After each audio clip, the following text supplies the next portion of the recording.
Welcome to another week of the show. Coming up Whoa, this whoa, week, whoa. go ahead. Might be a good idea to wait like 10 seconds. Well, we're already past that.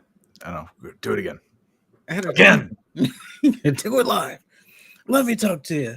Ladies and gentlemen, welcome to another week of the show. Coming up this week, we have a new entrant into Money in the Bank, and he may just be winning it. Plus, the fans revolt against Dana Brooke, and she claps back. We're going to have to talk about it. There's a lot going on there. And there was a tribute. And we'll tell you who and what kind of tribute that was. All that and so much more coming up. The show starts now.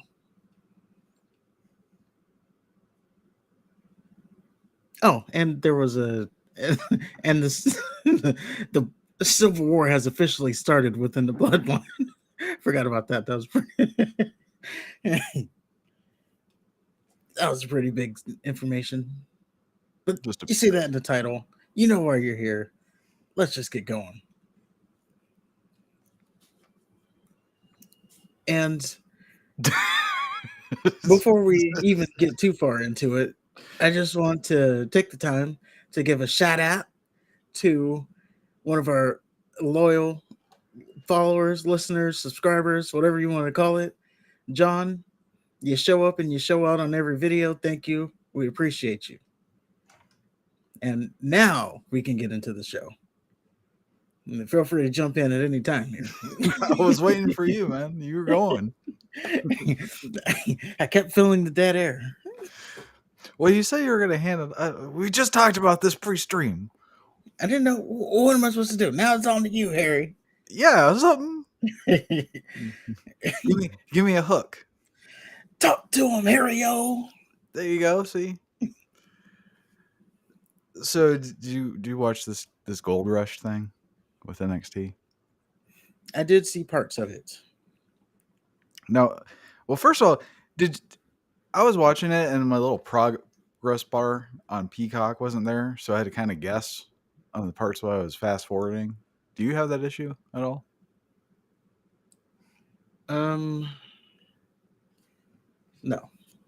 Okay. It's usually there. Peacock sucks dick. At least for It me. does. Mainly the commercials. If we can get rid of Oh the my commercials, that'd be ideal. Oh, you could just pay more. No. They just do less commercials. You're telling me all those people, they're not just subscribing for WWE. So there's got to be enough that they could at least, you fast forward to an ad. Yeah. Like you watch an ad, then you fast forward, and then you have to watch another ad. At least they tell you when they're coming, though. You see the True. little mark.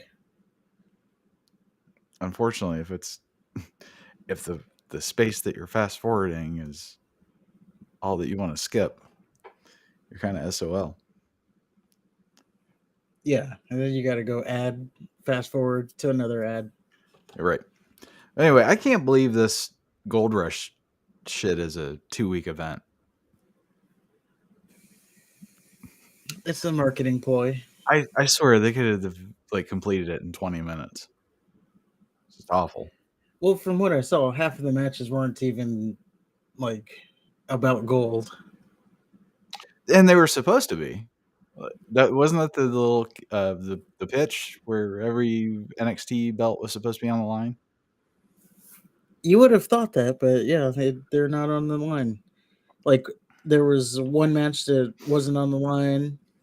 There was another match that nothing was on the line. Dana Brooks match was nothing on the line.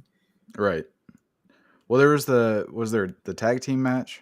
Was that the men's tag titles? Was that on the line with that triple threat? No, that was the number one contender match. Okay. And then the worst team.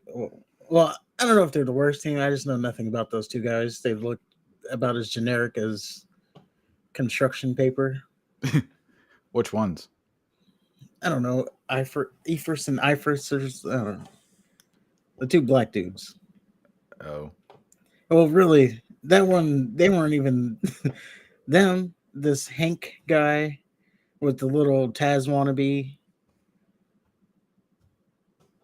He looks generic. I mean, if we really want to go there, Gallus, they're pretty generic. A little bit, yeah.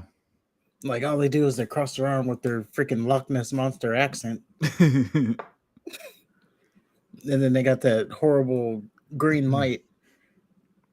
I want to like it. It's just so green. It hurts your eyes if you look at it too long. Yeah. Well, it's just, I don't know, man. The whole presentation is just vanilla, and it's like they're that at the very beginning of their careers versus like a few years into it, and they're just trying to make it at the the top of the top. Well, they were part of NXT UK. I don't know how long because I don't watch NXT UK. Yeah, but I'm sure they wrestled for like Pro Wrestling Gorilla or some shit. Maybe. We're talking about Gallus, right? Yes.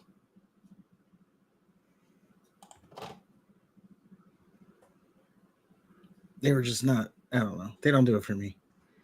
Nobody in NXT does it for me. Like, there's not one person I'm just like, they don't. I don't know. I don't see like with Finn Balor. I could see like automatically him going to the main roster. Same with Kevin Owens, even Sami Zayn.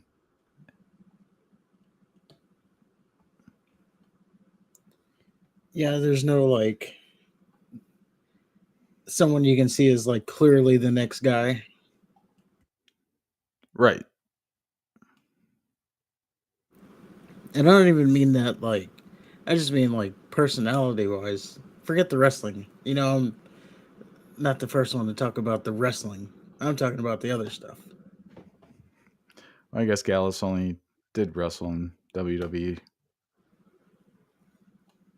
Well, there you go. Well, at least they're trying to. I don't know. Oh no! See, they went to Gallus is WWE, but it's Joe Coffey. He I went don't know. Insane Championship Wrestling 2011 to 2018. So I mean, Oh, gee. I'm not, Insane wrestling. but they still wrestled. They're not just. It's not just the first time that they're putting on a pair of boots. I haven't even seen them wrestle, to be honest. They wrestled at the pay per view, and didn't they win the yeah, they won the tag team titles against Yeah, I didn't watch that match. Kofi and Woods was in it. Yeah, I didn't watch that match. Oh well, Or I didn't watch them. I watched like parts of the match, but then I'm not them. They just don't do it for me. all right. Well, what didn't do it for me was the Wesley versus Tyler Bate. Wesley won. Mustafa was the special guest referee, and he was awful. He did slow counts, and he was overly excited. Then, kind of at the end, Tyler Bate and Wesley are on the top rope. Tyler hits Wesley, and they both fall down. Ali's about to count them both out. Then he stops. Then he gets out the ring, and he starts slapping Wesley in the face to get his attention. And he does the same thing to Tyler Bate, all for Wesley to do this little stupid kick thing. And he won. So they're doing something with Mustafa. I don't care. It was boring.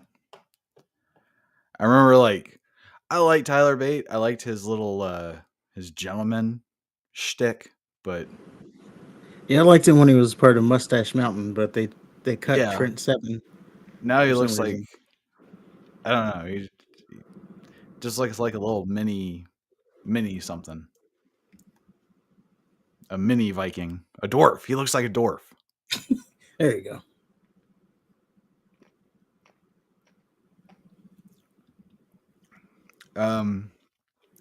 There was something to do with Chase U. I missed it.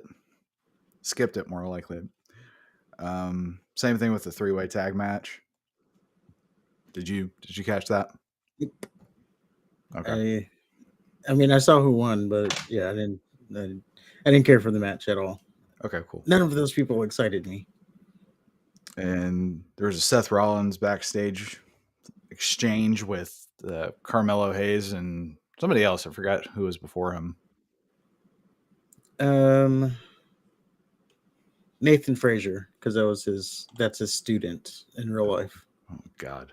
or Um, was his student. well, it doesn't matter. I skipped it as soon as Seth Rollins started giggling because, like, we got 3 hours of that on Mondays. I don't want any extra giggles.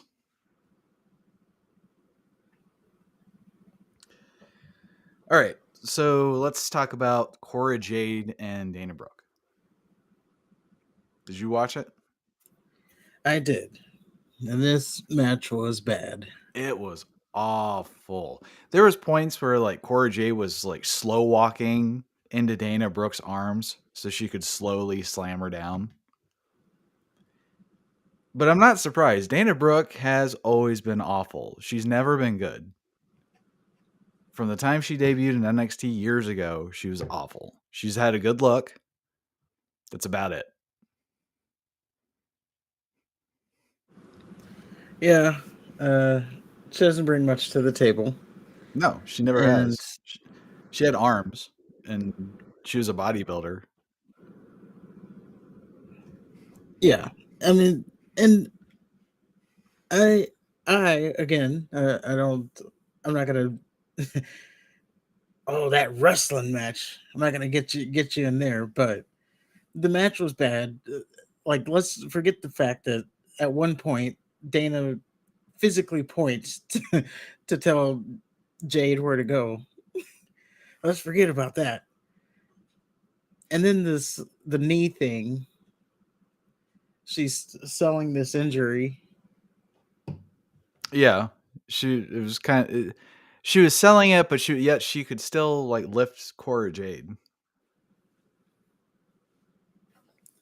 Yeah, And then they did the whole stretcher job, and she could still wrestle another 10. Like she was injured to the point where they had to stop her from competing and take her to a medical facility, Vince.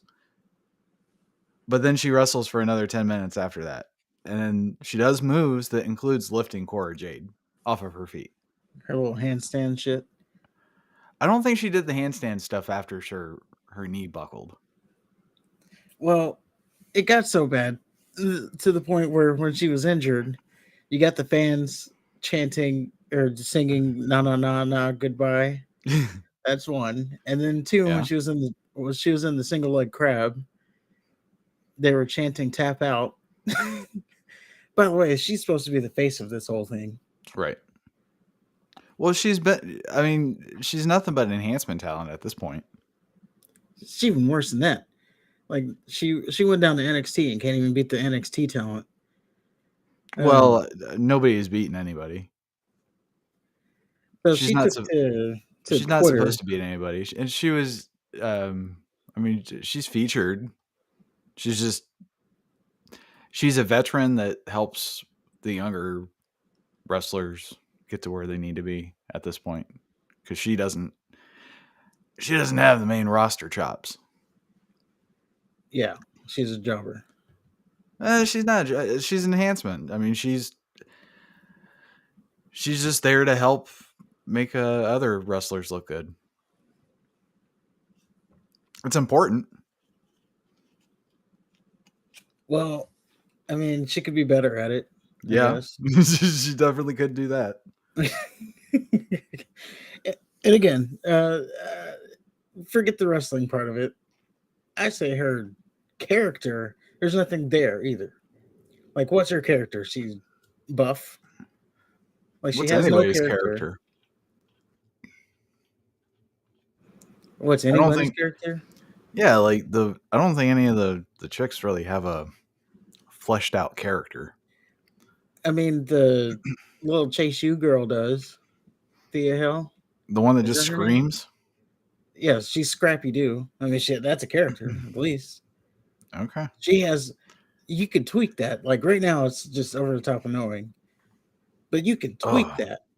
Like, you can tell that she can play a character. There's I something guess there. the way she was screaming and making those faces, I just wanted to pour gasoline on her and light a match. Well, yes, it is over the top. And then the little "let me at him" thing, it's kind of like um, Butch when he first debuted on the main roster, and he's always like doing the "let me at him," and he's like they have to hold him back the whole time, and he's like physically hold him off the air, and he's like kicking his feet. Yeah, That's pretty see, much what we're getting there. and that's what drives me crazy. I can't stand when they're obviously playing a character. I like it when they're the like Stone Cold. Like obviously Stone Cold's not gonna punch his boss in real life and stuff, but he's pretty. If you listen to his podcast, he's pretty much the same guy. Well, he is the same guy. That's why I was successful. Exactly. I wish there was more of that instead of acting.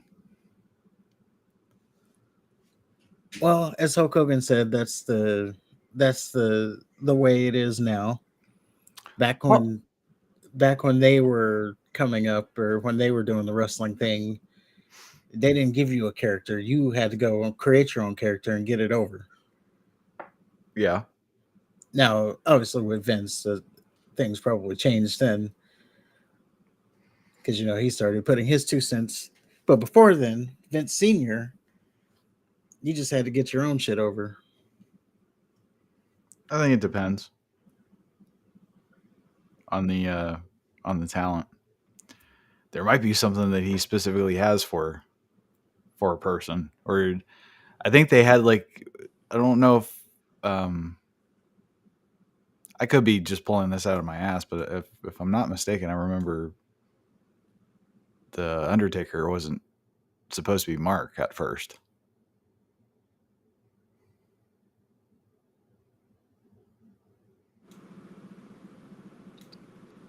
Do you remember hearing anything about that? Um, no, I remember him telling the story about him debuting, and he thought he was going to be the one popping out of that egg. Or maybe okay. Well, yeah. So there's I don't know. Moving on. Fuck it. Well, I just want to say, Yeah. Dana Brooke, she did take to Twitter on all this after her match because it was that bad, and she tweeted, "All right, I get it. Y'all think I suck. Got it. Noted. Awesome." And that was the tweet. Well, we would expect you to have a little bit more pride in what you put out there for millions of people to consume. That's the and get better. You've been doing this for fucking 10 years, bitch. Do fucking better. Exactly. And this was just her fishing for fan support. Oh, I'm so terrible, so that everybody can jump on and like, no, you're not. You're the greatest. Like Vince Russo. Vince Russo, he responded, and Vince Russo, of all the people, responded, and he was positive about this. He said, and this was his response to her: "Don't listen to these ass clowns. They have no idea what you're up against. Not even knowing you, I can tell you're one of those special people who just try to be the best you can every day." That says nothing about your wrestling ability, but that's here nor there. There's only one person you have to make proud, and you're doing that. God bless. That's what Vince Russo said. And obviously, you can tell that Vince Russo is just trying to join the walls of Dana. Nah. Like he saw that as his chance to get in, and so he's over here trying to get in there. Either that or Uh, he's had her on the podcast and they're friendly. He does that. I mean, whatever. If she might be able to use both her left and right turn signal, and she might give a little bit extra in that collection plate. That's great. But if I'm watching 3 hours of a shitty wrestling show and she's part of it, I mean, you gotta call it like it is. I You know what? There's later on SmackDown, you'll be pleasantly surprised on who I praise. So Oh, well, I'll tell you that. that'll be interesting. So it's up to Dana Brooke to entertain. And I'm tired of these motherfuckers not being able to take criticism. Like, how are you going to show yourself half naked on TV week in and week out, but you can't take that you suck? Yeah. And what's I don't get more, it. these stupid professional wrestlers that they always give, like Mickey James, right? She also comments. She says that basically, in a nutshell, these people that are criticizing you, they don't have the talent to do it themselves, or they've never been through it themselves. All they can do is be keyboard warriors or talk about it on their podcasts and think they have a valuable opinion. She did say all this, by the You goddamn right, Mickey. way. Why don't you go wrestle in some mud? And Give me something to talk about. there's always this little narrative that, oh, unless you do it yourself, you can't criticize, which is the most ridiculous argument of all. I can't All the not. wrestlers who say this is just ridiculous. I cannot sing in the opera, but if somebody sings it poorly, you're goddamn right. I'm going to be able to say that they cannot sing. That's ridiculous. Yeah, like just because I'm you can't do it, you can tell when it's bad. If I'm the I'm fan. I'm the consumer. I'm the one that says whether or not your shit stinks. Not you. Yeah, so like me, I'm a Cowboys fan. I watch the Cowboys weekly. I can tell that Tony Pollard is a little bit more productive at this stage in his career than Ezekiel Elliott. Now, I'm not a professional running back, nor have I ever been a professional running back, but I do have eyes and I can tell these things. I can tell Dak Prescott is not the quarterback that's going to get us to the Super Bowl. I can just tell that. I don't need to be a professional quarterback to know this information. I can tell you that Jordan Love is going to be out of the league in 2 years. I can tell you this information. And again, I'm not a professional myself, but I still have eyes. I still watch the game. Stephen A. Smith, he never played in the NFL. He can criticize it. Skip Bayless, I'm pretty sure he never played. He can talk about it. Colin Cowherd, he can talk about it. Oh, also, there's women who talk about the NFL, and they're women, so obviously they've never played, but they can tell when someone's good and someone's bad. You Yeah. got female coaches and in the NFL and in the NBA, but they're women. They don't know anything about the game because they never did it themselves. That's what being a fan is. You can tell good stuff from bad stuff. Yeah, if you've watched something all of your life, you can tell. You've seen so many people come through. You don't have to be like a samurai to know like a good karate film Yeah, or a bad one. or even not even a karate film, just a movie at all. I Right. can watch a movie and tell it's bad, but I'm not a screenwriter, so Nope. you know. Oh, these days you might be able to be. Well, maybe I'll put that on the back burner. Yeah. Let's get to 400 first. Yeah, I'm just saying you don't have to be a professional in a craft or have done it before to be able to see that something's amiss. Yeah, I agree. So this whole narrative from these ex-professional wrestlers that are all now doing podcasts, and they're probably just upset because these people who weren't in the business are doing a lot better than them podcast wise. They get more views, they have more subscribers, probably bringing a lot more money. They're just mad because these people are taking our money. They should just be listening to us because we were in the business. A lot of them hate Dave Meltzer for that. Yeah, exactly. But I anyway, mean, there's other reasons, but they hate him for that yeah. as well. But yeah, moving on. Right. Anything else? Nope. I Okay. think we got our clip. So we got a just real quick. They got a little backstage thing. Some dude was looking for a tag team partner, I guess, or he's looking for somebody to help him train. I don't know. I don't care. The only Oh, that's the guy I was talking about. who I said there's that one. There was a guy who may have something the I was Gable talking about last Stevenson. week. No, Oh, he's the one that came out and said he was going to train. okay. The guy who was looking for the trainer, I said that's the guy They might who have something. may have something. He just has a look. Okay. Well, I'm bringing it up because I heard that Gable Stevenson is supposed to be the next Brock Lesnar, and just eye test alone, I Brock know he's a Lesnar. freak. I mean, maybe Kurt Angle. Probably. Like, I know he's a freak wrestler and stuff, and I'm not discrediting his athletic ability, but Lesnar looks like somebody that'll rip your head off without even thinking about it. yeah. Gable looks like he can be reasoned with. It looks Well, I like you mean, could. It looks like you could talk him.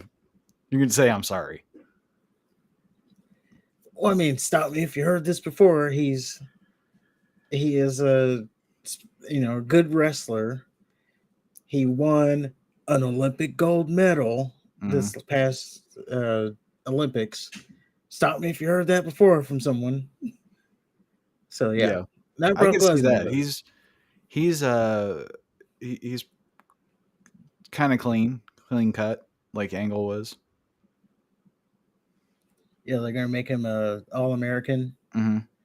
Speaking of which, side note, not even related. Remember the wrestler, the Patriot? Yeah, I like that guy. yeah. The He died. Patriot Slam, Kurt Angle's music. Del Wilkes. Yeah. He's no longer with us. Oh, rest in peace. But I did like him. Yeah. He's one of my low key favorites. Like, you know. Anyway, that's just a side note because we're talking about these all American guys. Oh, mine Uh was Mr. America. If we're oh, Hulk Hogan. uh huh. And he would do Hulk Hogan's moves. Uh-huh. He would do Hulk Hogan's promos, and then there was that one episode of Raw where he takes the mask off and he mouths, "I'm Hulk Hogan."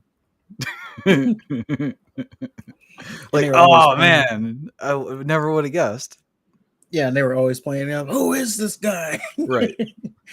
Well, everybody was confused as to his identity, but Vince was the only one who was like, "That's obviously Hulk Hogan." Yeah. It's kind of funny. It was entertaining. Anyway, moving on. We got. Oh, wait, Oh, one more yeah. thing. You were talking about this dude was looking for the trainer, and we should note because it's maybe a big deal, maybe not. It is noteworthy that he was looking for a trainer because they are bringing back Raw Underground. So, What's that?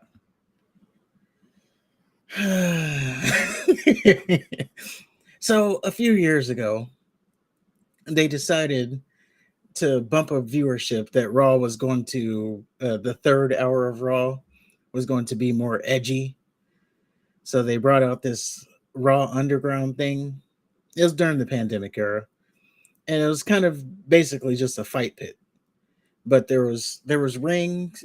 You got the ring with no ropes, and there was no rules, and the people were just like fight. Now they're still wrestlers, so take it with a grain of salt. But they would fight, and then you win by submission or knockout. So it's kind of like a UFC thing. Omos was the doorman. Shane McMahon was the ringleader of the whole thing, and it almost got canceled first night because they had women scantily clad dancing around, and so they're objectifying women because. Oh, But yeah, it reminded me of like Spike TV Raw. It was kind of it was crazy. Like Dalvacato, the 7-foot guy who's in NXT right now, mm-hmm. he used to win matches by grabbing people's dicks. Like that was his move, was just a dick grab. Sounds. And yeah, the best part of all of Raw Underground was one week you had the Hurt Business, which is Shelton Benjamin's, Cedric Alexander, Bobby Lashley, and even MVP. One week they showed up in suits and they just like took their jacket off and just beat the shit out of everybody there.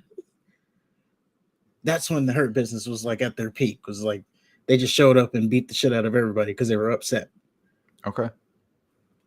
But if you watch any of it, that would be the one thing, is just to watch that little thing where they show up and beat everybody up. But it is making a return. It was regarded as like one of the worst things ever created in the history of Raw. Didn't TNA do something like that? Maybe. Okay.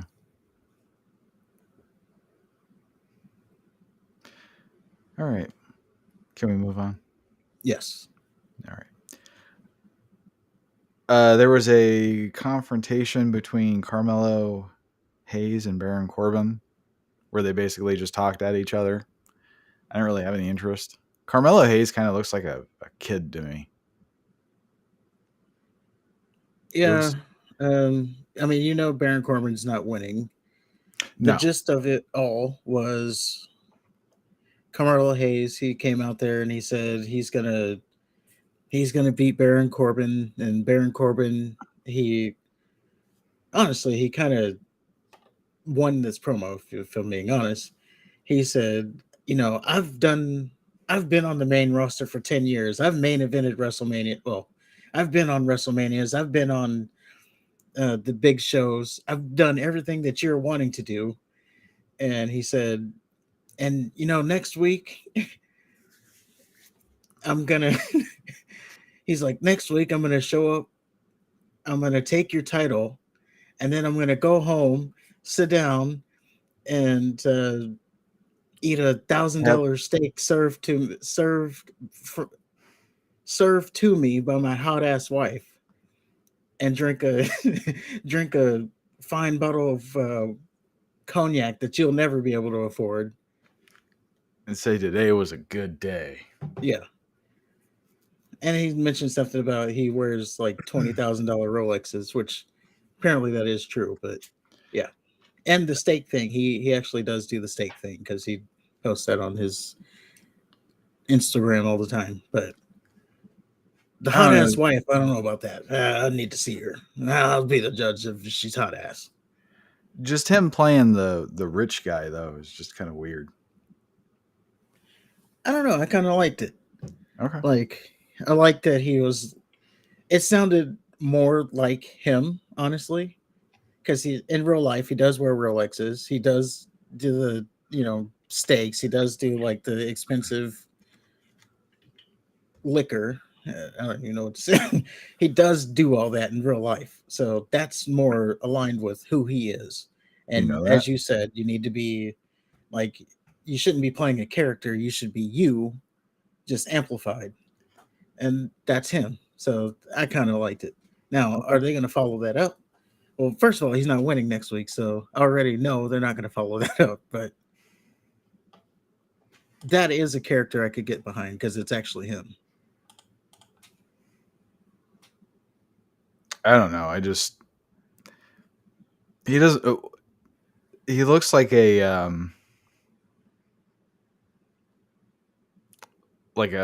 Miami detective or nightclub owner. He doesn't look like somebody that would be wearing Rolexes, regardless of whether or not he actually does. He doesn't look like Ric Flair. Yeah, he's got to get out of those Hawaiian shirts. Right. Also, his hat game is on point too, or something. I don't know.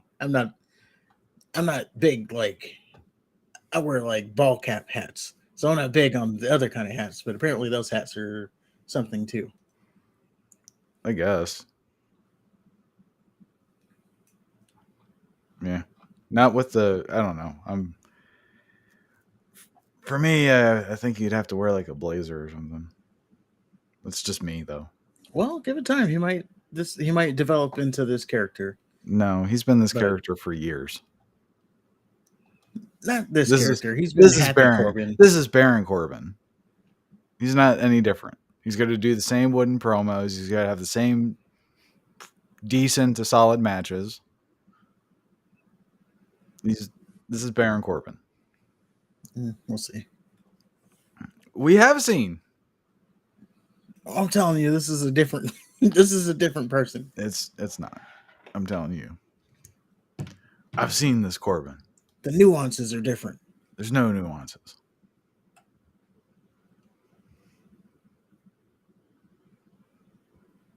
So,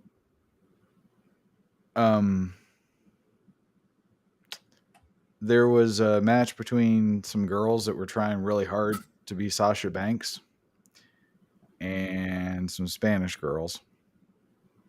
Well, one was Brazilian and one was from Mexico, I believe. And I skipped it after one of the Latin girls did this kick that was so awful that it made my head hurt. So I don't even know who won. All right. I didn't even bother watching it, so There I don't you know go. who you're talking about nor what match you're talking about. Okay. Finally, we have Braun Breaker and Seth Rollins. Now, the NXT crowd, they started wowing before the woe part of Seth Rollins' theme, so you kind of know what you're into for the night. And for me, this was just like another Rollins match that you would see on any Monday Night Raw. Braun Breaker is still kind of meh to me. Like, at no point did I think that there was any chance that he was going to win. I didn't believe he was going to win. It didn't feel like there was any stake or real, I don't know. There's no real tension.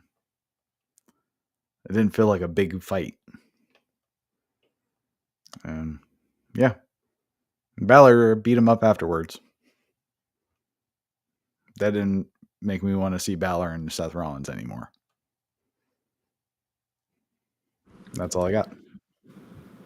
Okay. Well, I don't have much to say about this match, really. I was just curious to see how Braun Breaker holds up against the main roster talent, and I think he kind of held his own, so good for him. I knew he was never going to win, but it's good to see. He's a lot shorter than I really expected. Like when he's standing next to Seth Rollins, he's a lot shorter, but that's here nor there.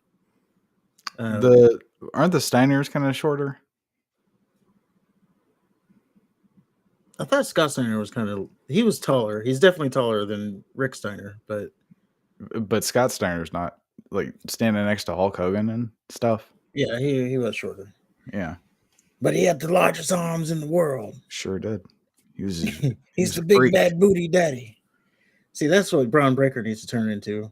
I'm not saying just rip it off one for one, but become a version of the big bad booty daddy. The largest arms in the world. Big Papa Pump is your hookup. Where are all my freaks at? You probably can't even do that nowadays, but Yeah, I don't think he has the personality anyway. I'm sure he does. Well, never mind. It's not necessary. Okay. Anything else on Gold Mine or Gold Rush or whatever the fuck it's called? No. Next week we got Corbin and Hayes, and I think that's like the only. And then not excited for the show. After Hayes, you broke up there. I said I'm not excited for the show. Okay, yeah, it's because there's also Gallus, and I have zero interest in Gallus. There was something that kind of had my interest, but I already forgot about it, so there you go. I won't bring it up. All right. Well, moving on to Monday Night Raw. Seth Rollins, of course, opens, and he's standing. He's waiting for while the crowd sings his song like he does every fucking week. But then Balor immediately attacks him. and he hits three coup de grace on him after it's all said and done, and then he gets escorted by Jason Jordan. There's after that you see Seth Rollins, he's limping backstage, and then Balor attacks Rollins again and starts just wailing on him. And then we have a whole stadium full of wrestlers, and I think there was 3 dudes with Rollins, and they can't stop this tiny Irish angry man, which I thought was kind of funny. It's not like it's Kevin Nash or Bobby Lashley. It's Finn Balor. He might be able to take one of them one-on-one, but Well, he was very slippery. Did you see how they were escorting him out of the arena during the initial beatdown? They're escorting him out of the arena. He's like, "All right, I'm done, I'm done." And then he runs around the ring and then does another coup de grace. He's a slippery guy. Okay. They couldn't catch him. But I'm still not excited for their match. I don't know about you. I think they'll put on a good match. I did want to say though, not necessarily to do with the beatdown, but I did want to point this out. When the crowd was owing, and then they like panned out to the crowd, they looked like they were freaking zombies. They were like expressionless and just going, oh, oh. Like one guy had his eyes closed, like he was 10 miles away from the building. He was but he was pretending to be still Rollins. He was putting himself in Rollins' shoes. And yeah, there's just like so many people with absolutely no expressions on their face, just owing like a horde of zombies. Yeah, the O's have to stop. It's And creepy. they think that's what's getting Seth over, but is it really? It's already, I mean, in the community, it's already turning into something of annoyance now. I'm surprised it took that long. Well, they just overdo it. Like, why They've do been they have overdoing it. Why do they have to have him in the ring with the spotlight for 5 minutes so that fans can owe? Like, if they want to owe, let them owe. But now you're like leading it. Yeah, now he just stands there with his eyes closed. Yeah. For however long. And then he does the, they stopped doing it. Then he does the little point to the ear, and that's the indicator to start doing it again. Right. Like, really? Yeah. Like, why do we have to keep doing this? So after that, The Miz said something. I don't care. And then Tommaso Ciampa returned to beat him. I like Tommaso Ciampa. I don't know if they'll do anything with him, but it'll be entertaining, whatever he does. Well, there was 2 notes. Well, really 1 note. So Ciampa, The Miz, he was basically saying that because Seth Rollins couldn't deliver an open challenge, he was going to do his own open challenge because, he's got the fans back. Out comes Tommaso Ciampa. What I wanted to note for Ciampa is he had his original theme music, not the remix. He got the original "No One Will Survive" theme music. So that's a win there. Okay. And they played it up that he answered the open challenge before he got hurt. He was like the Miz's lackey, so he showed up for the open challenge to beat the Miz. The Miz was first excited. It's like, "Oh, buddy, you're back!" And Ciampa, he played it up as like 9 months and you didn't even call me once. So that's why he was beating the Miz's ass. But to be fair, he was dealing with Loomis. Yeah, he was, but Loomis had an axe. Yeah, but we'll see where that goes. All right. Then the entire Judgment Day stand on the entrance ramp and they say some things. They just talk about how each are going to beat their. Dom's going to beat Cody. Rhea, I didn't think she has a match. Finn Balor's going to win the title. Damian Priest is going to win Money in the Bank. So that's pretty much all they were saying there. Yeah, I wrote down as Dominic was wrapping up his promo that I don't even know if I listened to any of their promos, but I saw that Dominic did a promo, and I wrote down Dominic challenges Cody Rhodes, Owens, and Zayn to a match later. You probably couldn't hear him because he was getting booed out of the building as he usually does, Yeah, which is still a great thing to see. I guess. And big ups to him. He's getting this like big spotlight match 1-on-1 against Cody Rhodes. How that turns out, we'll find out later when we do our predictions. But Cody will make him look good. I just think it's a waste of Cody. well, we'll see. We'll see how that turns out. Cody wrestled Roman Reigns, Brock Lesnar, and now he's wrestling Dominic as like a sandwich match. And it's just, I don't know. It just seems like a big step down competition wise. Now, 5 years from now, Dominic might be, one of the top guys, but right now, he's not. He's the guy getting led by the left testicle by Ripley. Well, we'll see how it goes.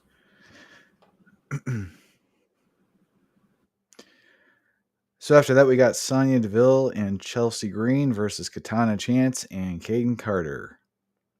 And I just want to say, who cares? No one. All right. No one. Yeah. Caden Carter, Katana Chance win. Whatever. Yep. After that, we have the rematch. Shelton Benjamin and Cedric Alexander versus Indus Sher. Now, you said Hurt Business. They were kind of big back a little bit. Yes, during the Thunderdome. Are they former tag champions? They are. Okay. So they have like some credibility. Yes. Okay. Because the match starts. Shelton Benjamin quickly hits Sango with a running knee, and then they take out Veer. And I kind of had a problem with that because they've just been decimating everybody, and it just seemed like they were taken out pretty easily. But I didn't know Hurt Business's history, so that makes it a little easier to swallow. Yeah, they used to have some credibility. So they're beating up Senga and Veer, and then just all of a sudden they just stop. I don't know. It was really weird. It was very clunky. I don't know if like the timing was off. I don't know. It just felt weird. Yeah, it did seem like something was off on the match. But yeah, so Shelton and Cedric, they were beaten into Cher, and then it just magically went the other way around, and then into Cher won. I hope this is just like I don't know, like a fluke. I hope this isn't like a sign of things to come. Jinder Mahal was great though. Yeah. Are you meaning them being contested? No, I don't. I mean, obviously they're going to be contested. They can't just squash everybody. Just with the quality of wrestling. Yeah. I mean, something was just off. It was weird. That's all I can say. So after that, we get a SmackDown recap. Because why not? I mean, you could recap one of Seth's 20 title defenses, but let's recap the other show. That won't recap your show, by the way. And then we get Owens and Zayn backstage. Owens doesn't care about the bloodline. Zayn says Owens is a rageaholic, which was kind of, I don't know, weird. That's all I can say. And then they make a bet that Owens is not going to rage and have any more tantrums for the rest of the night. Yay. Sports entertainment. Yes. And I completely skipped the Logan Paul shit. He just completely he made a match that I didn't want to watch in the first place even less watchable. Well, before then, to jump back a couple segments, we had Cody Rhodes. Oh, I missed him. He came out and accepted the Judgment Day's challenge. And I just wanted to point out that he came out, and so it was on stage or on the ramp. And he came out there so they can do the O. Mm-hmm. So he comes out, and the lady's standing on stage too. So he comes out, they do the O, and then the music cuts off right after that. So they literally put him out there just to do the O. He accepted the challenge, and he said, well, I guess I have to find some partners. Now, at that point of the show, at that point of the show, I wrote down Kevin Owens and Sami Zayn are going to help Cody Rhodes in the main event. Like, okay, so I wrote that down, so I already knew what was happening. You got there too. Yeah. Yeah, I smelled that like a mile away. Here's the thing, though. I just want to point this out real quick. Cody still has a broken arm, right? Yeah, he has that cast thing.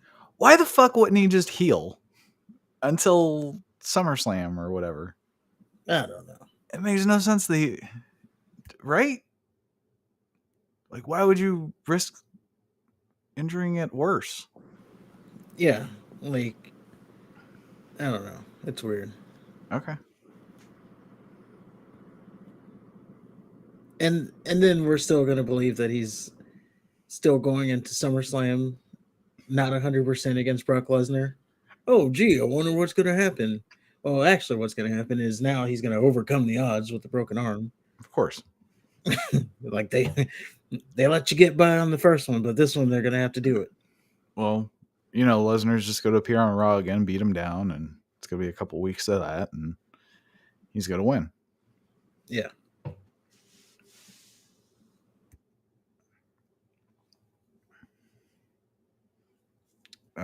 Yeah, Logan Paul. I skipped it. He basically runs down Cleveland saying, there's a bunch of losers in Cleveland. The brightest spot of Cleveland is him. And he talked to management, and he has entered himself into Money in the Bank. Out comes everybody. Yeah, everybody comes out. So out comes Ricochet. And I said, oh God, Ricochet has a microphone. This is going to be bad. Don't even care what he says. He just says, basically he says, he's going to win. The only reason you're in that match is because I made you go viral at the Royal Rumble when they did that stupid Dragon Ball Z thing where they launched into each other aimlessly for no reason. Yeah. Like, what were they even going for there? Anyway, so that's what Ricochet says. Then Shinsuke Nakamura comes out and says something. Come on! Yeah, he talks broken English, so you know, good luck with that.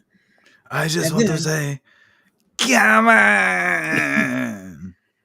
And then out comes L.A. Knight. Yeah.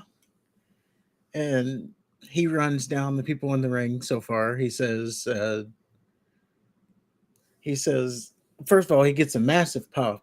It just grows each week. The pop is growing each week. He says, I look in that ring and I see Ricochet and I see Shinsuke Nakamura. And I see two guys about as useful as basketball cleats. And then I see another guy who makes videos for 14-year-old girls and wants to call himself a megastar. Yeah, But that was there's only good. one, huh? That was good. Yeah, and he says, but there's only one megastar. And I'll tell you what, Logan Paul, in my hand, and he pulls like a piece of paper out of his pocket. It says, in my hand, I have a map, and if you follow this map, it'll tell you exactly where you can stick all those primes. And then he throws paper out, uh, of course, and then he says, "There's only one guy who's going to win Money in the Bank," with everybody saying "L.A. Knight." Again, massively over his L.A. Knight. Then Santos Escobar comes out. And They all fight. They all fight, and I'm doing then this for the LWO because I love everybody. If you have a dream, that his gag baby face, and then then they all brawl. Logan That was it. Paul sits on the ladder. Hooray! All right, so we have Kaiser losing to Matt Riddle. I wrote Kaiser's got to lose to Matt Riddle. Of course. It was actually a pretty good match. Yeah, up until this point, this was the longest match of the night. Mm-hmm. I appreciated Gunther standing ringside just shouting. Yeah. Just shouting in German. Just no real rhyme or reason to it. He was just shouting at him. Yeah, so obviously Riddle wins. Then Gunther beats his ass again. And then he has Kaiser hold him down and he snaps his leg and then he stomps on it. And then they leave. Yeah, it's another beatdown. Which I don't get me wrong, I don't mind seeing Gunther beat somebody's ass, but I just kind of wish they would get to wherever they're going with this. So we can move on to somebody better. Well, I think they're gonna hold off until SummerSlam. You think so? Yeah, and I will say SummerSlam is already kind of building out. There's one glaring issue though, and that's what is Seth Rollins doing. So I see it, and I already put this on. I put this out on Twitter. Obviously, it seems as they're building towards LA Knight versus Logan Paul at SummerSlam. Yeah. You're gonna have Cody Rhodes and Brock Lesnar. You're gonna have Gunther, Matt Riddle. You got Roman Reigns versus take your pick, probably one of the Usos. And Solo versus the other. Yeah. And then you got your ladies. So I'm still predicting the Asuka, Bianca, Charlotte will be a triple threat match. And so that leaves us with Rhea Ripley versus someone, Seth Rollins versus someone. They're not really building any of those matches unless we're on like Rhea Ripley versus Natalia. Please, why? And then Seth Rollins, he has like nothing in his sight. You should already be building because again, this is supposed to be the second tier title. So this whatever feud this is that's going to be on your second biggest show of the year should already the seeds should already be planted. Now maybe they're going to run back Finn Balor and Seth Rollins. That's why they're not building anything new. What if it's Dominic? He already I'd wrestled like it. Priest. I'd like it. Of course you would. Oh wee, boy, would I like it, and I'll tell you why. Ugh. And no, I wouldn't like it. Not this soon. Because when Dom gets a title match, I want him to win it. Because the amount of heat that he's going to bring when he wins that title is going to be beautiful. So he can't do it now because he wouldn't win it. I can't even think of who would be.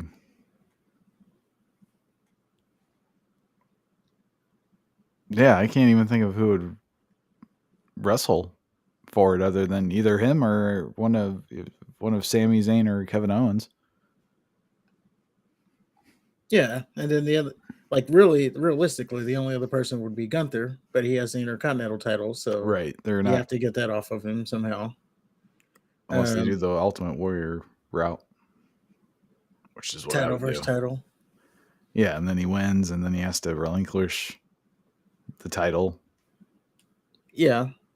Or you do, yeah, see, like whoever wins Money in the Bank, I don't think they're gonna, call their shot and say, I call you out at SummerSlam. So yeah, there's not really many people in line, but someone from Judgment Day, not Dom. Let's just take him off. So you got Finn Balor, a rematch, Gunther. That's pretty much Kevin Owens and Sami Zayn. They still have the title. I think they're gonna defend the titles on Probably, but SummerSlam. I'm just saying. But if you have any ideas, let us know in the comments below. Also, while you're down there, hit the like button, hit the subscribe button, and that's it. We have the Alpha Academy versus Viking Raiders, and the Raiders actually won. Just kind of surprised. They did, and Maxine Dupree hit a suplex because that was the build for this week. She did the arm drag, and then she was practicing a suplex, and now this time she did a suplex. Looked just as awful as the arm drag. Ripley said some things. Oh no, she had a match. I think, I don't know. No, she didn't have a match. She had a beatdown. It was supposed to be a match, her and Natalia. There's going to be a lot to note here, so we're going to stay here a second. Oh, there's a lot to note. All right. Okay, so first of all, there was no match. It was just a beatdown of Natalia. Oh, okay, now I remember. So, as she's walking out to the ring, and we're going to go ahead and talk about it now. We got to get it out there. Corey Graves, as Rhea Ripley is walking to the ring, Corey Graves on commentary, he says to Kevin Patrick, he says, "I know you're a fan, Kevin Patrick. I saw the picture you sent her on Instagram. You sick freak." That's what that was the exact thing he said. So we must talk about it because it did come up. The picture. Did you see the picture? Are you aware of the picture? You sent it to me. You know I am. Okay. Well, let's tell the fans so that they are included. So, Rhea Ripley, she is very active on Instagram and she has a lot of fans. So, anytime she gets like fan art or like cosplay, fans will tag her from their Instagram. She retweets it into her, or I'm sorry, she reshares it into her story. It's only there 24 hours. Big deal. But, it's everything to the end because, oh my God, she, saw my thing. Anyway, there was one fan, for some reason, decided to send her a tribute picture. Now, I'm trying not to get our show shut down, so I'm walking delicately here. He spooged on the picture. Yes, that is what happened. This spooged picture, on by the it. way, He spooged on the picture of Ripley, and then he sent it. Spooged on a picture of Ripley, and then he sent it to her. yes, Which this picture, by the way, was on his phone. So he relieved himself on the phone and then sent it to her.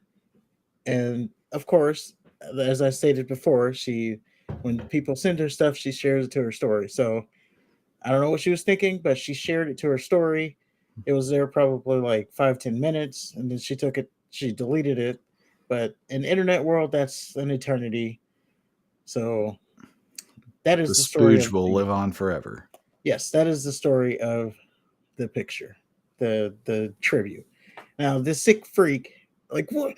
Why on your phone? Why would anybody do that on their phone?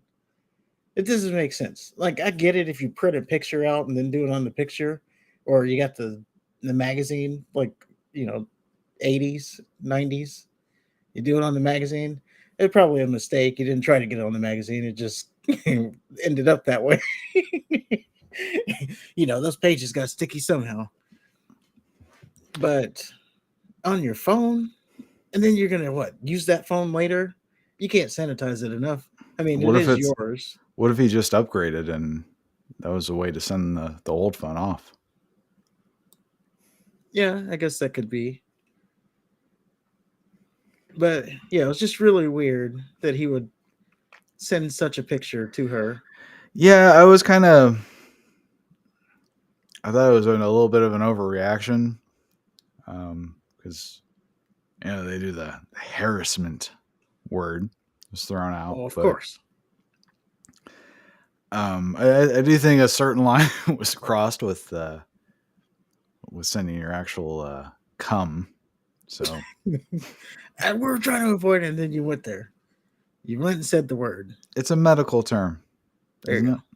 No, it's No, not. Semen is. there. Sending your man juice on Instagram. There you go. See? Now, here's the all important question of all of this.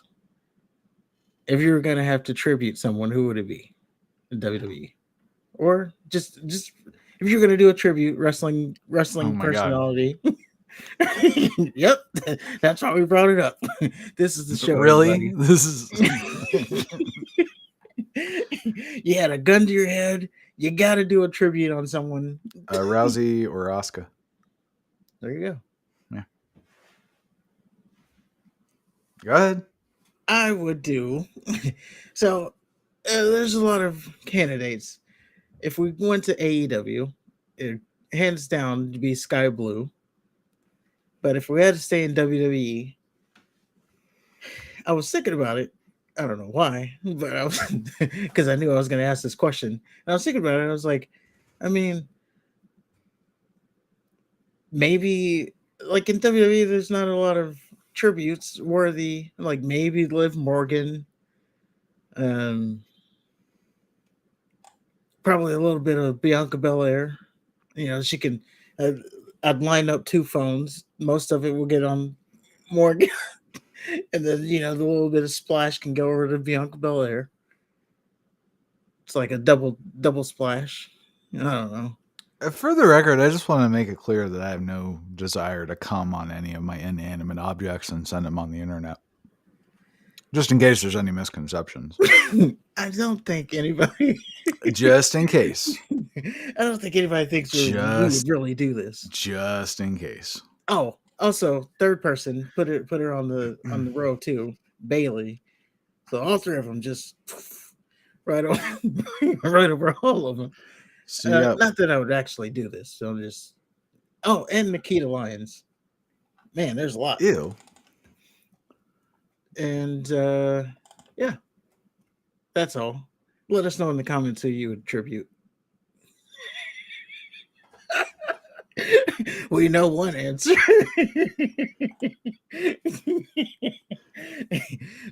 I can already predict one answer if if they make it this far.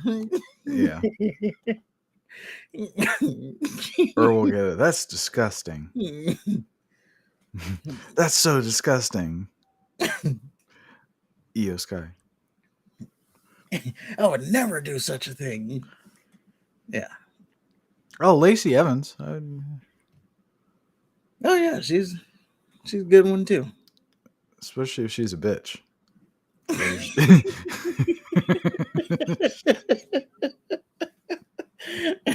I'd be putting her right in her place. Yeah. Like, how she does that little smile thing, that fish smile. Yeah. Then that's the perfect time. You just throw it at her. And then when she opens her eyes, it's all, yeah. Anyway. Moving on. So there's something else that happened in this segment. So yeah, they're doing the beatdown. Well, really, that was the end of the segment. Right after the segment, they are interviewing Raquel Rodriguez. And it was very subtle at first, but they're showing Rodriguez, and on the screen behind her, they have Rhea Ripley. So that tells you they're planting the seeds. Now, after the match, Rhea Ripley walks through Gorilla and they have a face to face. So that tells you that might be where we're going for SummerSlam, Raquel versus Rhea Ripley. Oh boy. I know, right? But they're both tall, so there's that. And they did run that back. They did run that in NXT, so it is kind of a throwback there. But that is what they are kind of teasing. All right. Yeah, so we have Cody backstage. Looks like he's doing some P90X. And Tozawa offers to be Cody's partner against the Dominic and the rest of the Judgment Day. And he says he'll consider it. And then Zayn and Owens come in, and Cody looks visibly relieved. But he did say, well, I mean, Tozawa said he was going to. Right. Tozawa offered, and Owens is like, somebody already offered? And he does a little manic thing. There was a part where Zayn, as they were accepting to be his partners, he said that Cody helped them on their way to WrestleMania, and they'll never forget that. And I'm like, what the fuck are you talking about? Yeah, where were you during his match with Roman? With Roman? No, they were with Roman. Lesnar, though. Well, that too. But I'm saying at WrestleMania, they never came out to help him. Yeah, they did. Did they? Yeah, they fended off the Usos. Oh, okay. But I thought there was a big thing about where were they, and it was like, well, they already got their title. They got their yeah, you're right. It was the Lesnar thing. Yeah, it was Lesnar. Like immediately after WrestleMania, they were never seen in the same room again. Yeah. Yeah, I skipped whatever No Definition Rodriguez had going on. She had a match versus Trish Stratus for the final spot in Money in the Bank. Oh, that's right. Yeah. So I will say that this was actually a good match from Trish. Her selling for some reason in this match was just like, I don't know. She was selling really well. Like Rodriguez did a bear hug and she was like shaking her, and then like Trish Stratus like completely went limp and she's like foiling all around. And then she did a camel clutch, which got a pop out of the crowd because, Iron Sheik. But Becky Lynch came out towards the end of this match, and she actually accidentally hit Trish Stratus. No, she didn't. The DQ. She came out to attack Zoe Stark. Then Trish Stratus got involved. And then she threw Trish Stratus intentionally into the barricade. But she wasn't thinking that she was still competing in a match. So she got the DQ. Yeah. It was an accident. I mean, she did it on purpose, but it was an accident. She didn't mean to cost Raquel the match. But that could also be a little seed planted that, well, you would think Raquel would, be mad at this. Maybe she joins Trish too. She was mad. Really mad. Like, attack mad. She was still smiling. I didn't see her smiling. She was like, what are you doing? And then Becky's like, I did, that's what I did. Because that's all she seems to do is scream incoherently. Not the thing. And then she was doing these weird little hand gestures. Fuck her, man. Fuck Becky. Well, there you go. After that, we got Shinsuke versus Reed. I think Bronson won. Yep, with a tsunami. Because, now, interesting enough, Bronson Reed gets no reaction whatsoever until he gets the tsunami. I just thought that was interesting. Like when he goes up to do the tsunami, you can see people like start standing, and then the crowd like starts to come alive, and then he hits it, and everybody's oh. Well, he is a So large man. yeah, I'm just saying it's weird that they're like silent until that moment. Yeah. And I still don't know what they're doing with Reed. Is he in the Money in the Bank match? I can't remember. He is not. Okay. Well, good for him. And then we finally have the main event. Zayn Owens and Cody versus the Judgment Day. And the good guys won. I don't know. It's just a match to me. Um, yeah, it wasn't too much to me either. I did say you have Finn Balor who's going after the you know the title that's equal to Roman Reigns' title. Damian Priest, he's in Money in the Bank. Dom has a big match against Cody Rhodes. Cody Rhodes has a big match against Dom. Kevin Owens and Sami Zayn are not on the card. Now, they are champions. So Yeah. if you look down in this match, there's really no one who could really lose this match or should be losing this match because they're all supposed to be getting momentum going into the pay per view. So why was this match even a thing? I don't know. But yeah, you knew who was going to win because Cody Rhodes. Well, I guess Dominic and Rhodes are feuding, and Dominic got his boys involved. So naturally, Rhodes has to get two people to even things up. Well, I'm just saying, if I were booking it, you get someone who is not the champions who can afford to take a pin. Like keep Ninja Tozawa as one of his partners or something. I don't know. I know you probably not putting Ninja Tozawa in the main event of Raw, but just someone who can take a pin. Maybe the Alpha Academy could have done it, or I guess Kevin Owens and Sami Zayn was the only one that's logical, makes sense. But you could have done someone else who can take a pin and get Judgment Day a win so that they look stronger going into this, because basically they're all over this pay-per-view, so you want them to look strongest going into the pay-per-view. Oh, and by the way, just a few hours before, you had Finn looking so strong beating the shit out of Seth Rollins twice, and then by the end of the night he's looking up at the lights. No, Well, I think he it was wasn't, but yeah. You get it. He was a loser by the end of the night. He was a winner at the beginning, loser at the end. But he wasn't pinned. See, that's why you couldn't have pinned him, because he's going for Seth's title. And I think you could have pinned Dominic. He's a loser. He's gonna face Cody. He lost to Rey Mysterio. This is his dad. He lost to Rey Mysterio. It's his dad. Who he's like fathers lose to who he is another Rey Mysterio taller than. Yes.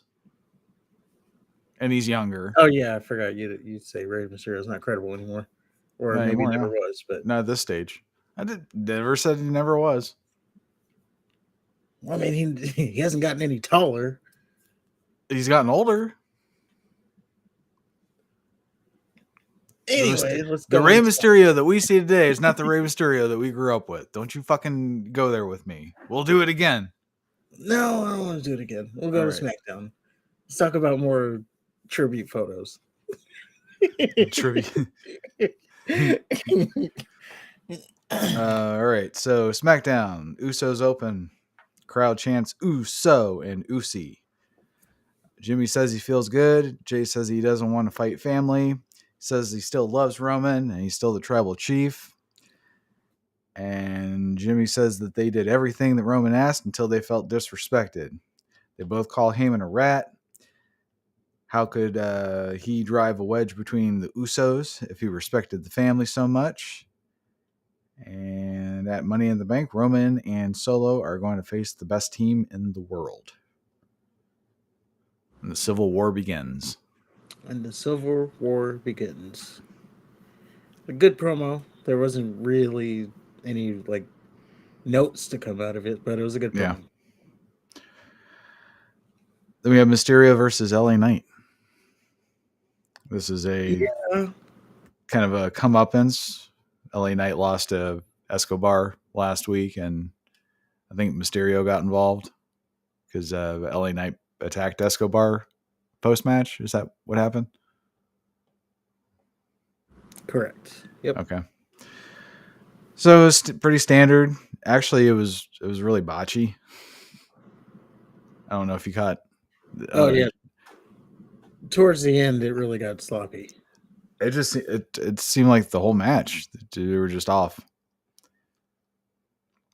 But Knight wins, and he attacks Ray post match. Escobar comes out, and they all do the second sign, and yay. But the main thing to take away is LA Knight got a win clean. He did. He needs to lose that beard. Oh, It just looks weird. okay. I guess while we are talking about LA Knight, there was a couple more things to note about him. By the way, he's over. If you didn't know that, uh, so he finally addressed. He was on some podcast. I forgot the name of it. It wasn't ours, so it doesn't really matter. And by the way, follow our podcast. He addressed the whole being a dollar store rock and stone cold, as people are starting to say. And he basically said that he doesn't mind being compared to them, and he hopes to surpass both of them. Typical LA Knight statement. Yeah, it's a good But statement. yeah, he finally actually said something about it because it's starting to pick up more and more steam as he's getting more and more over. Of course, now out comes the haters because they like to hate. And oh, the other thing he said, and keep this in mind when we're picking our Money in the Bank matches later. He said that WWE they didn't want to push him and they made him a manager because of his age, because he is either 40 or nearing 40 or a little bit over 40, one of those. So they didn't want to really, try him out as a superstar. They just wanted him to be a manager. And he was finally able to buck that, and now he's starting to get over. So they were wrong. Yeah. And it doesn't matter how old you are, really. It's about how you make people feel. I think Diamond Dallas Page was almost 40 when he started. Was Or at he? least he was in his mid 30s. Was he? Yeah, he was pretty old. He had all that hair. It was like a young Relatively man speaking. hair. I mean, I could believe 30s. Yeah. Like 35 to 36. Yeah, I could see that. But yeah, that's just a couple notes on LA Knight. There you go. So then we get Solo backstage, and just let me plow through this. Some idiot bumps into Solo, and he looks at Solo, glares at Solo, and he says, "What are you looking at?" And then Solo spikes the idiot. Heyman calls Roman. Real quick, does yelling make the spike more effective? The day. Yes, it does. Okay. I just think it would. Umaga used to say "Fa Samoa." Right. I just think it would save time to kind of leave that part out.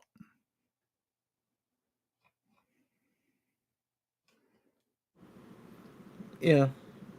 Oh, by the way, that idiot you're talking about is Ridge Well, Holland. I told you. Let me plow through it.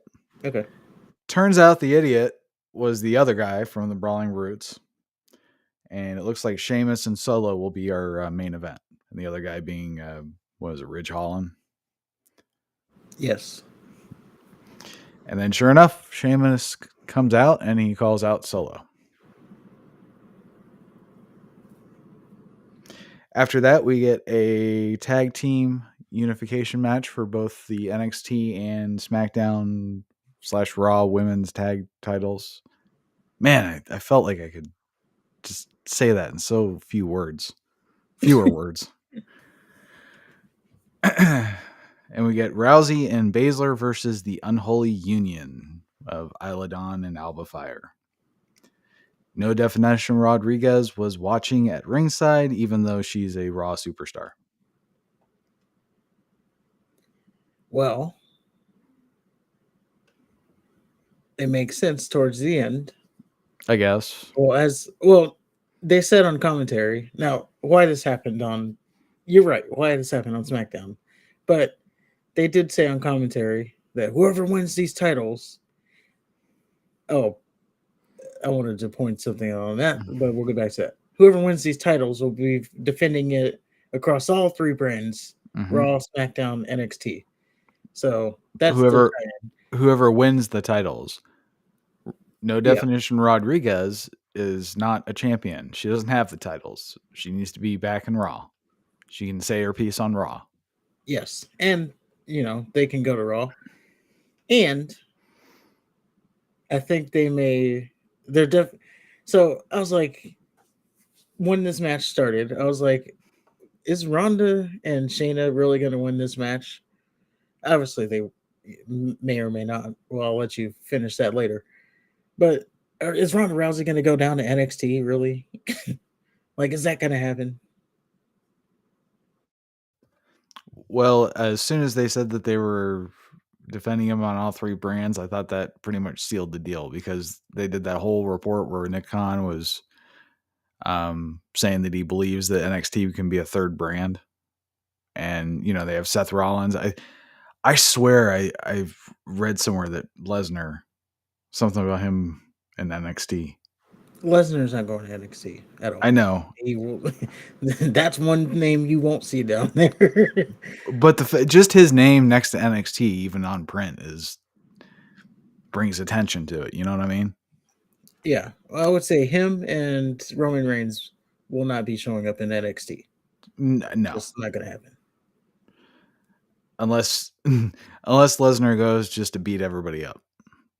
If it's Lesnar just decimating the entire roster and then going home, I can see that. I don't even think he'll do that. Like, I don't think he shows up on NXT at all ever. I could be wrong. I just don't see it. I guess it depends on if they actually succeed on making it a quote unquote third brand. But they've done it before. They've tried to do it before. People, right?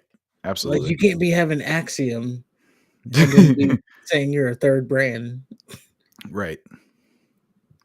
No shade to him. I'm just saying, No, he sucks. Fuck it. All the shade to him. All the goddamn shade to him. So yeah, I thought that kind of pretty much sealed the deal because why are you going to send the Unholy Union back to NXT? Ronda, say what you will about her wrestling ability or her camera work or promo work or whatever, she's still Ronda Rousey. And that's true, but that's why I thought she wouldn't be going to NXT because she is Ronda Rousey. Why would you waste a Ronda appearance on NXT? Because they're trying to build NXT up now.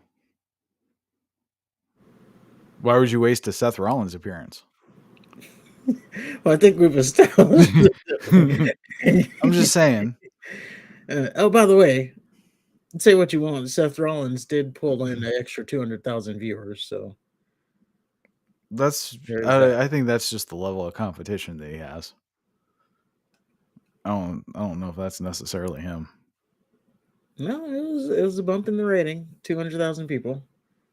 What do you think? What do you think would happen if they put like Bronson Reed or something. They ain't gonna get 200,000 people. I bet he's a draw. That pudgy He is a bastard. draw, but I mean, okay, they got Baron Corbin down there next week in a title match. We'll see. We'll see the rating there.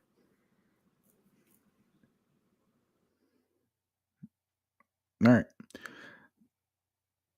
So this is my first time seeing Alba Fire and Isla Dawn. I saw their match at whatever NXT pay-per-view that they had when she first debuted. But there's been a big gap between then and when they united as a tag team force. And they're actually pretty fucking awesome. At least they were on SmackDown. And I enjoyed the fact that they had a lot of double team moves. You have all these tag teams, but not all of them. Well, actually, no, very few of them do like actual tag team moves. They all just like do their individual shit because they're trying to stand out individually as opposed to working as a team. Yeah. And there's this one move where they threw Ronda in the corner, and then I guess Alba Fire got down and she tripped Ronda, and Alba was like lying in her face, and then they spun her around. You know what I'm talking about? Oh yeah. They spun her around and just hit her. That was fucking awesome. Yeah, that was. And I was thinking, man, that's so close to a disaster if they just like, because she was in position and then Ronda Rousey got tripped, but her head could have easily collided into her head. Oh, absolutely. But yeah, it looked great. And they had a It, lot of different double team moves, which is actually refreshing. Yeah, as a tag team. the whole match looked pretty good, actually.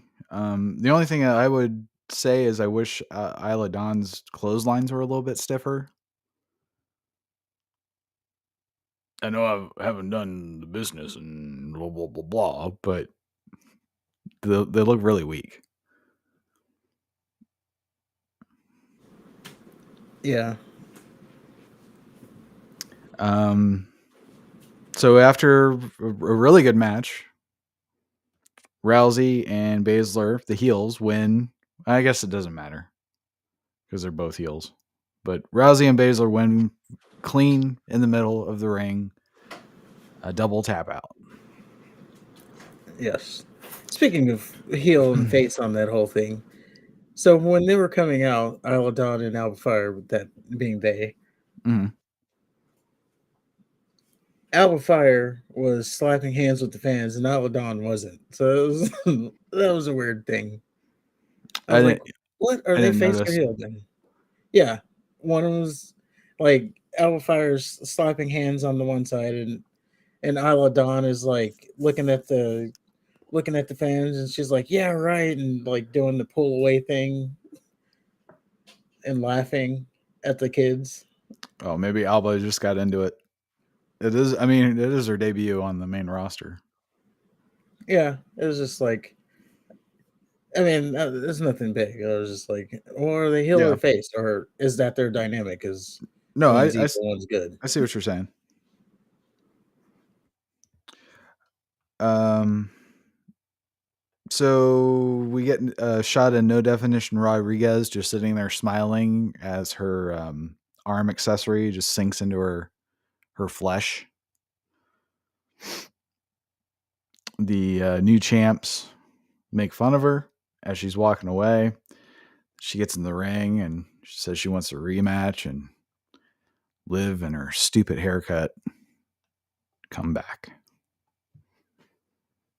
Man, I didn't feel any excitement on that. And just like that, fuck the Unholy Union because you never heard from them again. Nope. They they served their purpose to get the titles off of them, and then on to Rhea Ripley or what Raquel and Liv, the returning Liv Morgan back from injury. There you go. and she kept showing her shoulder because I guess that's what was injured, and she is fully healed. And I thought it was going to be a lot longer than what they actually. It seems like she's only gone like a month. Hopefully, she pushed her rehab, and there's a risk that she can re-injure something, and she does. Well, looks like that is another SummerSlam match, a Bruin. Oh boy. Oh, and Trish Stratus, Becky Lynch. That's also a Bruin for SummerSlam. Oh yeah, I forgot about that. I'm laying out the card for you, ladies and gentlemen. All you got to do is listen. You don't need sources. $5, Fightful. I don't mean to call people out, but you don't need the paywalls or sources. Boozer Wrestling, who's now Better Wrestling Experience on Twitter, changed their whole name because now they're like a big deal. Still haven't let me follow. Whatever. I don't need those sources. I'm telling you right now what the card is. You just got to listen. But I don't have sources, nor do I need sources. And then in a week or two, no, when Money in the Bank is next week. So in 2 weeks, when these matches start to get announced, just remember where you heard it first. The no one's who's listening. All right. Anything else? No, that's it. All right. I skipped the Waller effect and the Pretty Deadly stuff. Like after that really good tag match with the ladies, there's no way I was going to watch Pretty Deadly and Street Profits.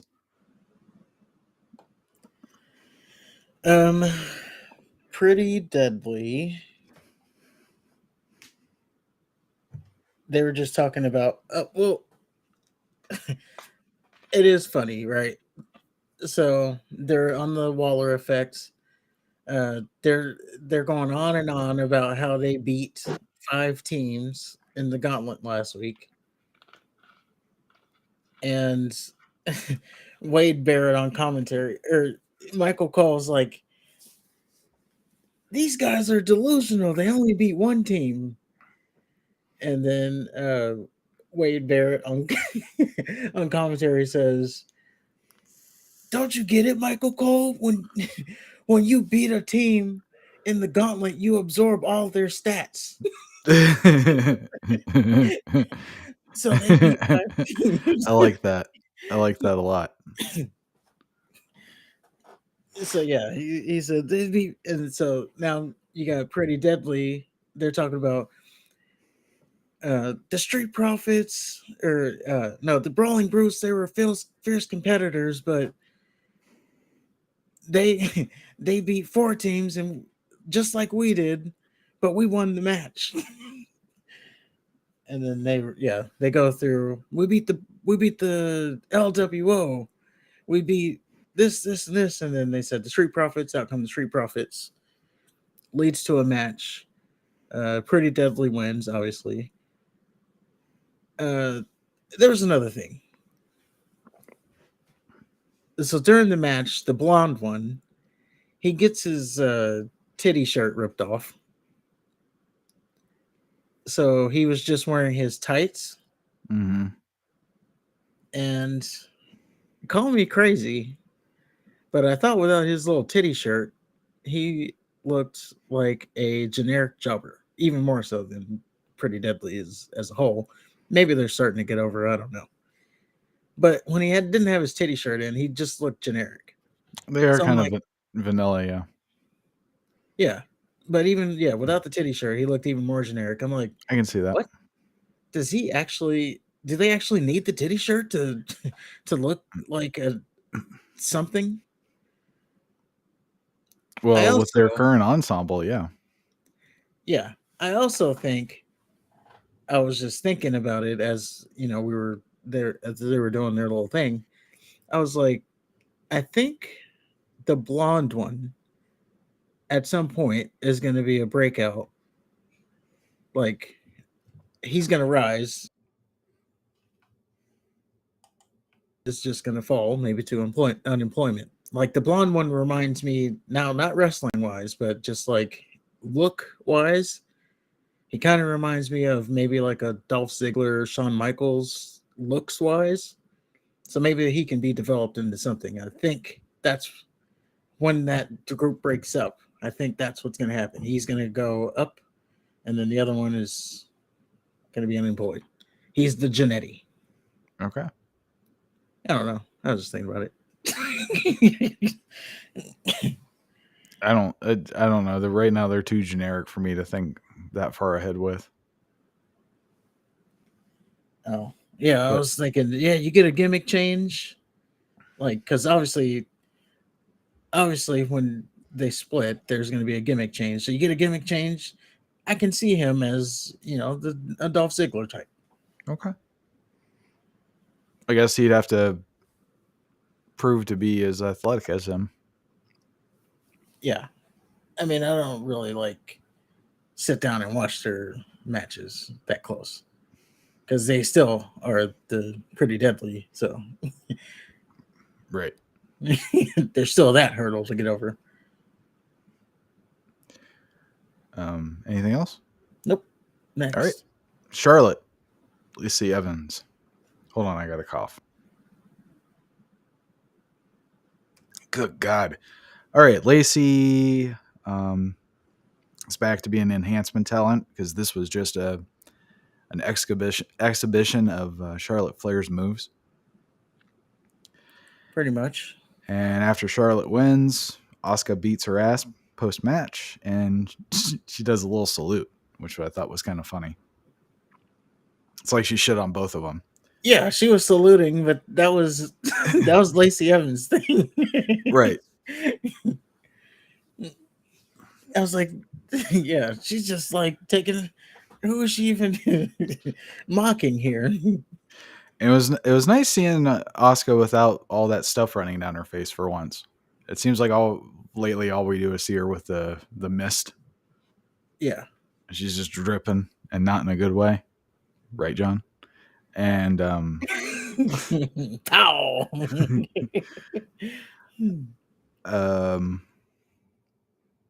after Asuka and her beatdown, we get a little interaction between Pierce and what's her name, Belair. Yep. I guess Belair intends to watch Asuka and Charlotte via ringside. Pierce does not want that to happen. And Belair's like, well, watch me. Yeah, so Belair, Pierce asks, I know you're going to be at ringside. This is an important match. But what happens if someone bumps into you or someone hits you? And Bianca said, well, of course I'm going to defend myself. And he said, and I know you are, and I know you would. So I have to ban you from ringside. And so clearly, Bianca Belair will be interfering in that match. There you go. And then we have Solo and Sheamus. And I got to be honest with you, I was not interested in this match at all.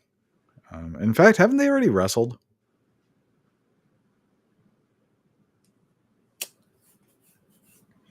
I felt like that was a rematch, but I couldn't remember specifically. Oh, I think they did it on Raw. Of course. It did feel like that was a rematch. Okay. Yeah, Solo won. Didn't he? No, he It was a he did DQ. that. Well, Yeah. it was a ref stoppage. He did the running ass thing through the barricade, which was cool. I'll give him that. I don't know if he's done that before or not. Gosh. No, that was a newer thing for him. Okay. So they're trying to get Sheamus medical attention, and then the Usos come out and basically just super kick Solo and leave. And that's Raw. Oh, no, they didn't leave. They were just standing tall. I'm sure they eventually left. Yeah, they throw up their little we the one sign, and that is it. So Civil War is a starting. It It's is here. starting. That might be the only thing at Money in the Bank I'm looking forward to. And what a good segue, because we have Money in the Bank coming up July 1st. Early start time. You should Again. write that down. God. This time it's only like 2 hours early. Okay. But yeah, they're in London, so it's a early start time. Oh, yeah. I guess that makes sense. So we have the men's Money in the Bank match consisting of Damian Priest. Hold on, we gotta end with that. We're ending Or at with least that? towards Why the would we end with the No. Civil War? Well, at least towards the end. Let's say second to last. Or third to last. I think it's in order of importance, that's like I don't know. We don't want to shoot our wad already. You know, when Okay. this gets clipped. So you want to need go the fans to- least important to most important? Is that what we're doing? Yeah, because what I was Okay. gonna say is when this gets clipped, we want the fans to get that watch time.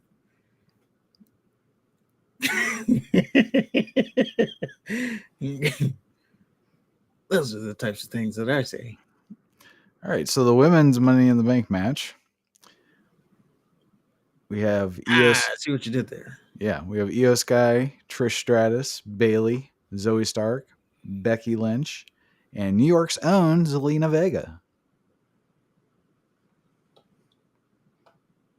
Who do you think's going to win this one? I'm going with Io Sky. I don't see. I know I was kind of teasing that maybe Zoe Stark wins it, but I'm going Io Sky. Any particular reason?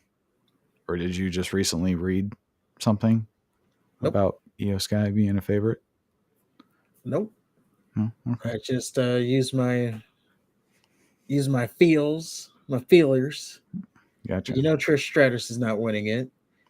Why You not? know, Becky Lynch is not winning it. Zoe Stark, she could win it, but I think the Becky Lynch thing cancels both of them out somehow. It's going to happen that way. The only other person would be Zelina Vega because they keep pushing her. Well, New York's own Zelina Vega, didn't she beat somebody last week? Who the fuck did she beat? She beat Io. Yeah. So they've been giving her little pushes. They have. You don't think New York's own Zelina Vega will win the Money in the Bank match? So she can get that title opportunity? I don't. I still think the L in LWO stands for loser. Okay. So far. Maybe that turns around soon, but right now, the L stands for loser. Well, I suppose I too shall pick Io Sky because I want her to win, not for any other methodology. I don't care about the overall women's division, just the ones that I like. So after that, we have, in order of importance, Well, Balor and Rollins. is this just the order of what you're excited for? You started with least, because remember Rollins is anyway. We've already done this. By the way, who's going to main event this show? Is it going to be Rollins and Balor? Nope. You would think so because it's a singles title on the line. Nope. But it's not. So, and they're probably going to open the show, as a matter of fact. So yes, Rollins and Balor. Obviously, I'm picking Rollins. There's no way Balor's winning this. Of course. Unless, yeah, I don't see. Well, actually, I was thinking unless they cash the Money in the Bank. It depends on when the Money in the Bank match is. And who wins. Because I could see, like, if, for instance, not my pick, but if Logan Paul wins, I can see him cashing in the Money in the Bank briefcase after he beats Balor. And then they start a feud. Yeah.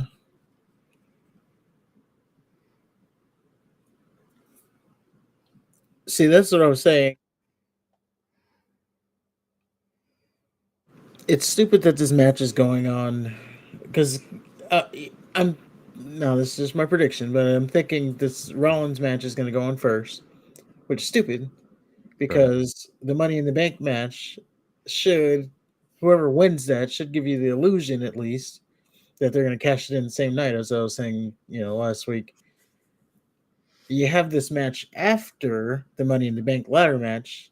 The briefcase holder could technically do a cash in, or you can at least tease a cash in, and then something happens where they don't get to cash it in, but at least you're teasing it. Right. So I don't know. I don't. Uh, it depends on who wins, of course. Of The course. Money in the Bank, but whoever it is, they'll be challenging Seth Rollins.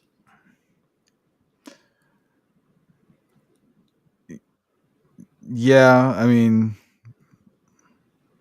Logan Paul might be the only one I can think of that would challenge Roman again, but even that's unlikely, I think. All right, moving on. We have Cody Rhodes versus Rey Mysterio. And obviously, it's going to be Cody.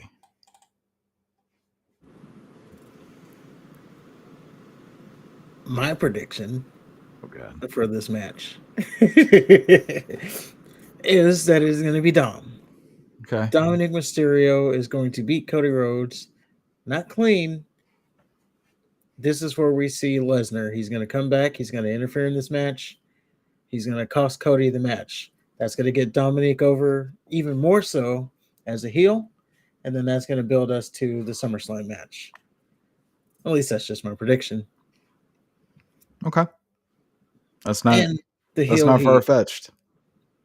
Yeah. And then, of course, you're going to have the heel heat from Dom winning.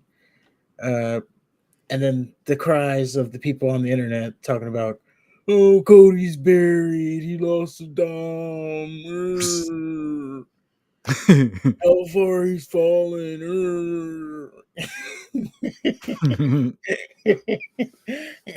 That's you guys on the on the internet. Gotcha. Anything else?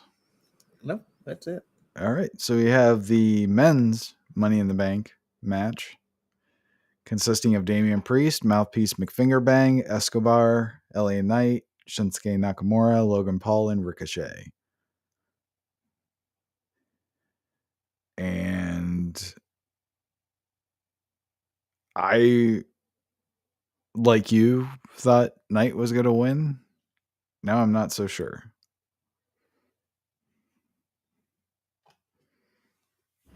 Yeah, I thought it was a shoe in, but then Paul came his ass out there and said he was entering in. Oh, by the way, he didn't even have to qualify like everybody else did.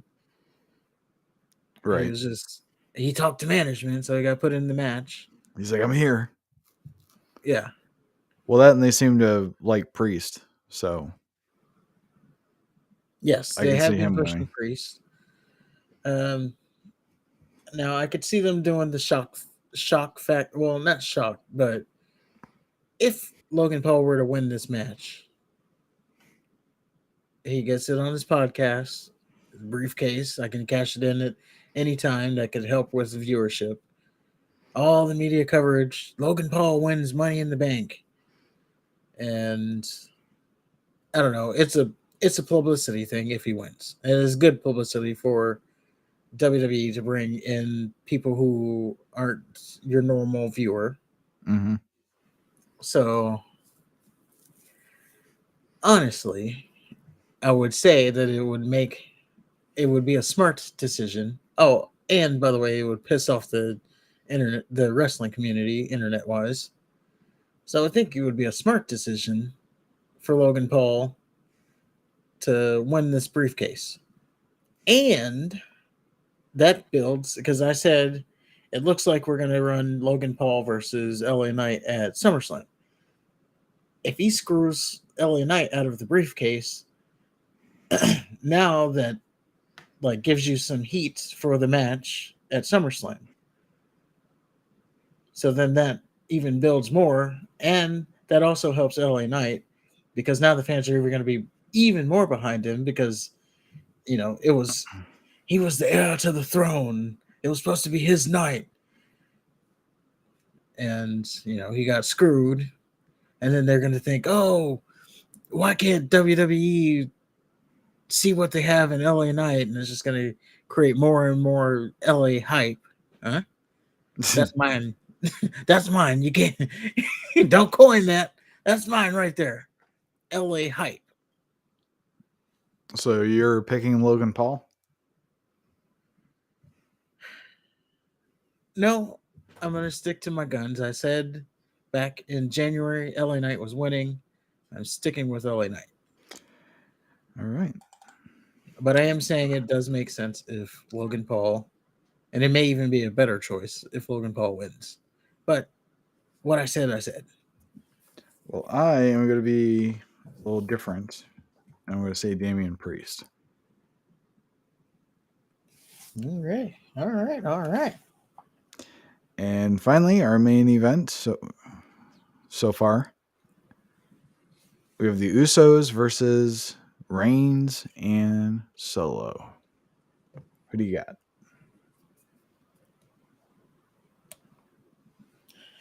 I have Reigns and Solo. Wait, let me think about it. Let me think about it here. So again, I said that we're gonna get Reigns versus one of the Usos at SummerSlam. For that to happen, storyline wise, the Uso has to win.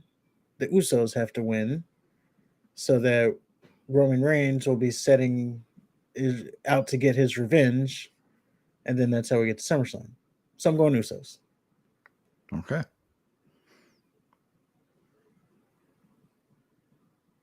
And obviously Solo's taking the pinfall there. Oh, of course. And Roman's not very he hasn't been very successful with tag matches, has he? Yeah, he's 0-3. It seems like when they need him to take a loss, it's a tag match. A tag match. Yeah, I'm going to pick the Usos. All right. All right, and then there's some. We might as well just talk about these matches because they're kind of like. We'll just say SmackDown is like the pre-show. That being said, there's Kevin Owens, Sami Zayn versus Pretty Deadly.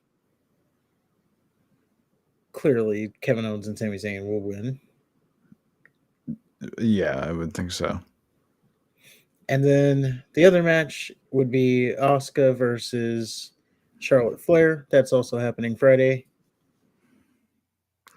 Man. I think Bianca Belair is going to interfere. And Charlotte's going to win, but it's going to be by DQ.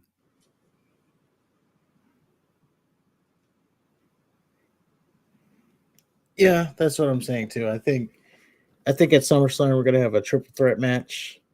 So Bianca Belair is going to interfere, and then that's going to lead us to our triple threat match. Sadly, that means Asuka's just there to take the pin. Right. But she will be walking into SummerSlam as champion. So there's at least that. Unless to take it away from her sooner. Well, they could. I want to, if I remember correctly, through history for these women Money in the Bank thing, if I remember correctly, I don't think it's been more than like 24 hours before the women, whoever wins the briefcase, cashes it in. Like, usually it's either that night or it happens the next night on Raw.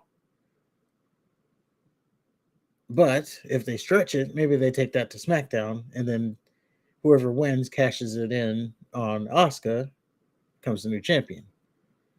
I don't even know who that would be. Because if Io wins, I don't. That doesn't make sense for Io to cash it in already. And then she's just the one that's going to take the pin. So that doesn't even make sense. Clearly, whoever wins Money in the Bank is going to cash it in on Rhea Ripley. But who's that going to be? A lot of stuff to think about there. A lot of creative to go over there. Right. But that's our predictions. And I think that's our show. I believe that's all the predictions, right? Yeah, that's it. So far, I mean, they haven't had more matches. Card subject to change. But let us know your picks in the comments below. Let us know your matches. Just real quick. There's not really much news wise. Did just want to point out that Fastlane is being announced or has been announced. It was announced on the Pat McAfee show. It's announced for it'll be in Indianapolis and it'll be in October. So that is a worthy note. There you go. And that is about it. So if you do disagree with anything, let us know in the comments below. If you agree with anything, let us know in the comments below. Don't forget to hit the like button, hit the subscribe button. Have a good night, everybody. And until next time.